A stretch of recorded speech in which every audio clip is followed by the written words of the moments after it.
And I'll kind of mute my microphone because you're going to hear it double otherwise. If there's a big pause and I'm not talking at the end, please remind me. Hey guys, this is Brad and Val. The title of our presentation is AI-powered faction style generator using LoRa and LLM. Our goal is to create an interactive tool that helps users understand how AI-generated text is influenced by fine-tuning, particularly using LoRa, which stands for low rank adaptation. Many people use AI tools like ChatGPT, but they don't understand how the model decides which words to use.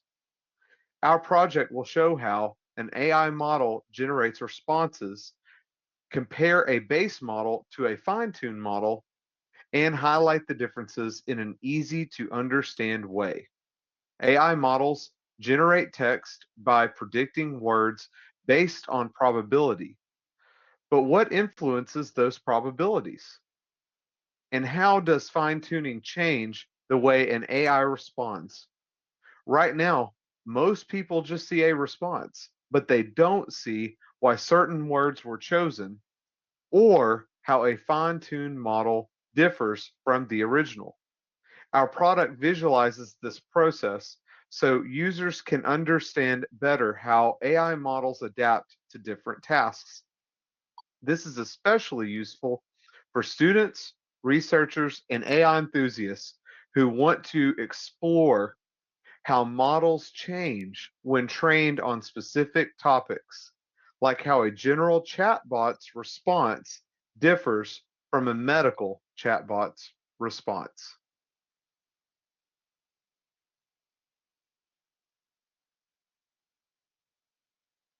Okay, my name is Baofu.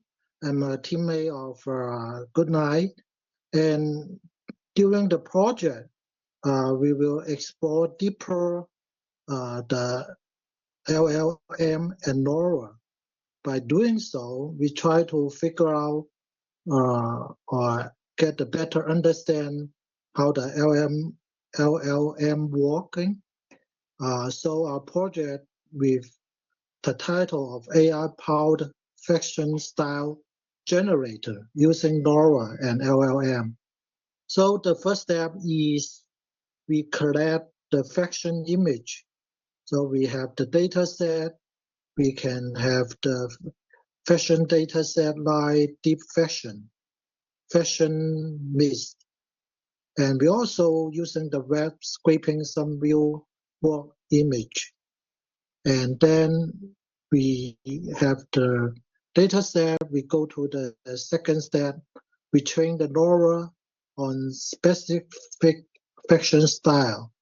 So we're using LoRa fine-tune on pre-trained image generated model, something like the diffusion, stable diffusion, or fuzz. And then we fine-tune the model on different style category so that you learn the unique element of each style, such like color, pattern. For example, we train the LoRa on some faction, you learn the dark layer, oversized, and distressed fabric, typical for that style. Then we move on to the step 3, generate new faction style with LoRa. Once trained, LoRa can generate new faction design image based on learning style. Then we can combine the style with the hybrid trend, such like what's the Victorian style merge? How could be a futuristic Y2K outfit look? Then we move on the step 4, integrate LLM for faction trend insight. As explained by Goodnight, LLM can interpret and explain generate style, such like the user may ask, why did the AI create this, then the AI can respond something like this the trend. So we can work on different prediction, like predict the outcome trend based on the historical data and AI generate style. And then we can move on the last step, the step 5, create an interactive AI fashion tool. So we input an image or describe a style, then the lower generate custom outfit based on the learned style. And the LLM can explain the design and suggest modification. And the user can tweak and refine the style with the text prompt. So that's briefly about our project for these courses. And we work on more detail as the project development.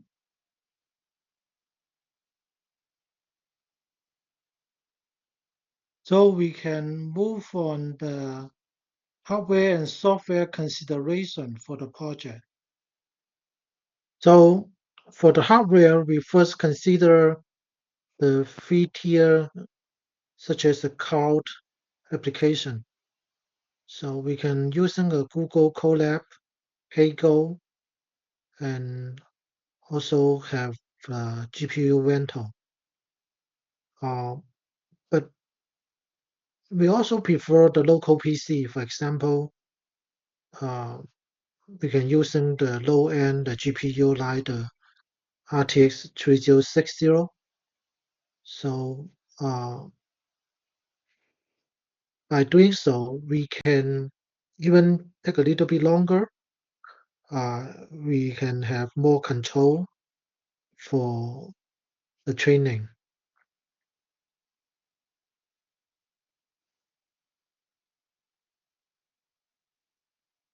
Also, to prepare the image, we consider the web scraping, like using the Google image scraper, or just browsing some image and save and to the local folder. And definitely we can using a Python and the related package like Beautiful Soup.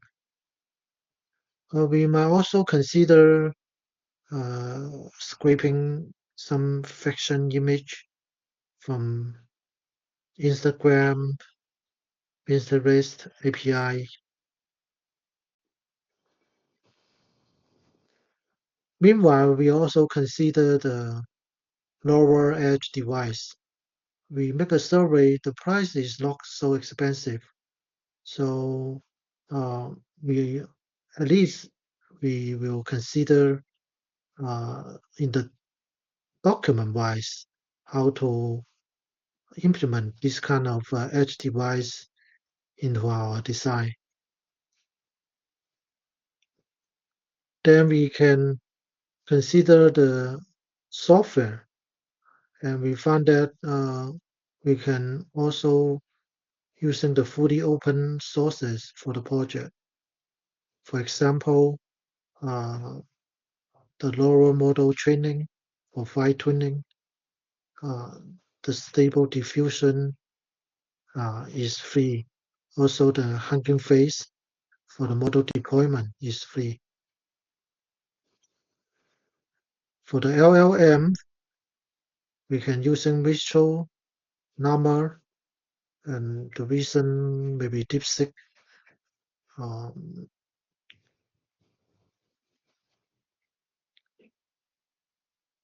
For the image processing and annotation, we can consider the Label Studio, Fast API, and some web UI for the testing. So this the last slide is for the data set. So the last one is the data set developed by ourselves. But the first two is the a public available data set. Size is favorable for the current project. Okay, that's our presentation.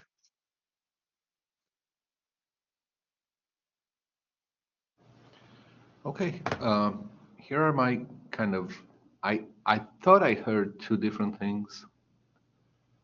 The first one was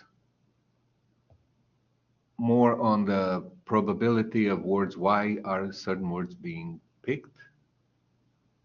And the second was just generating images for fashion. The first one I think can be a project in this class. The second is more of an AI class because all it does, it just applies the models, it applies the images, and it produces images. But it doesn't show us why. I mean, there's no information visualization. I mean, I'm not pulling at straws here, even if the images you plug in are data visualizations, and then it combines them and it creates new ones. Then it would still not be. It's still an AI development project, so it's not appropriate for this class. I'm more interested in the visual aspect of it. So I think that the first thing I heard, the one where we look at probabilities and it tells us, it gives us an idea why certain words were used, others were not used. If you have access to that data, and that's the, I think that's the question there. Do you have access to the data set that would allow you to see why certain words were used? Do you have access to the same data set? Maybe you look at the, I don't know how complex or how much can you look inside the weights of a network, because they will tell you from different words if they have other words. I don't know. But do you have access to it? And if you have access, I think that would be an interesting visualization project, because we're seeing why something was picked, why something was not picked. We would learn something. It's data that's not with shapes. On the image generation, if you can tell us why certain images were picked or why others weren't picked, that I think that's good, but I think it just creates a level of complexity. A word is not as complex as an image. And usually you don't take words and scramble them. So you don't take hello and world and get waffled. While with images, they get scrambled and there's a two dimensions in there. There's a X and Y dimension. They all get scrambled, and you're talking about image generation, so they also get smoothed and they kind of integrated with each other. So I think that problem is way too complex. Even if you can get, I would stick with the words. If we can look at and understand why certain words get picked, others don't get picked, I think that would be a good visualization and a good project. But do you have the data? Can you find it? Do you download the model and look at, again, at the weights for the network and kind of figure out on each prompt how those would run through the network, where you would need access to the code to collect that data. So just think about that. Do you have access to the data? I don't, there may be a good way, but I don't know it right now, and you may already have it. So I would not go ahead with the image generation because it's too complex. Again, text is linear. One word comes after the other. Images are two-dimensional, three colors at least. So image generation would be a lot more complex. I would start with words, and I would start with what I heard in the beginning. So all of these steps really are just required to run a machine, but And the other thing that was interesting in here, actually, now that I remember, was the medical versus the general. How would that pick words to kind of see where, or maybe prompt versus the built-in, the pre-trained models.